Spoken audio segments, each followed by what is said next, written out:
everybody. Jen Myers with Jen Runs Real Estate here in my second office, my car. Don't worry, I'm not driving, it's parked. I wanted to bring you your August market update. And before I do, if you're looking for more market updates, more real estate tips, go ahead, like and subscribe to my YouTube channel.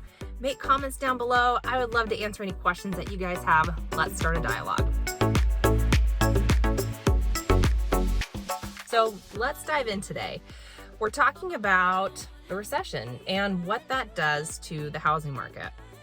Well, the big thing to really pay attention to is those mortgage interest rates. They've been fluctuating, right? They've been a little bit volatile.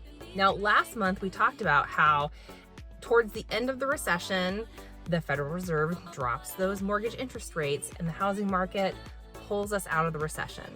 So that is what has happened in the last 6 recessions. If you look at this graph, it shows that the last 6 of them, the mortgage interest rates have actually dropped, which stimulates buyer activity. And then we start to see more homes being sold, and that starts to pull everything up. So it's important to pay attention to those. It's also important for you to know that if you're buying a home right now and the mortgage interest rate is higher than you like, pay attention to those trends because there may be an opportunity for you in the future to refinance down and lower that mortgage interest rate. But what we really want to talk about, that number one thing that's on everybody's mind, it's all over the news, the housing market crashed. Oh my gosh, it's gonna crash. I get asked all the time, when's the market gonna crash? When's the market gonna crash? I'm waiting to buy when the housing market crashes. I want a deal. Well, let's talk about that. That has a lot to do with inventory. And inventory comes from 3 different places: current homeowners placing their home on the market, new build, new construction, and distressed sales. Let's take a look at what's happening right now with current homeowners.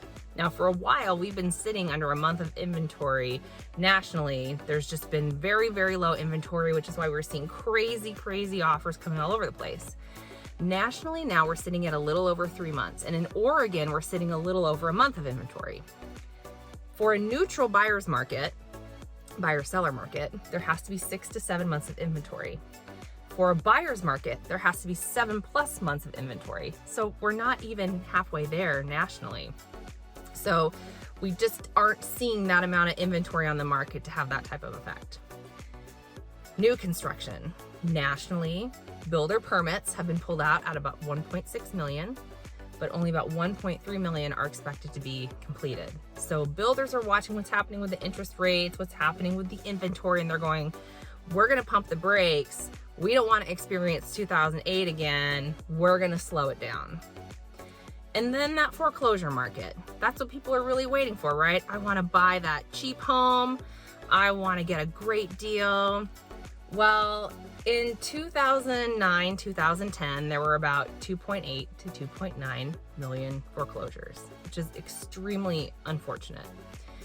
And in the last 2 years, that has slowed down dramatically. A lot of that had to do with the moratorium that was permitting foreclosures from coming on the market. But in 2021, we only had about 151,000. And that number is not going to be changing dramatically. And a lot of that has to do with better lending practices and banks that are actually working with their clients to work out a payment plan if they had to go into forbearance. And so we just aren't seeing any indicators right now that are gonna say we're expecting this huge flood of inventory to come on the market and we are going to have a housing crash. The indicators are just not there. The experts are not predicting it. I know what you're hearing on the news, and we are just not seeing the trends that are indicative of that type of activity right now.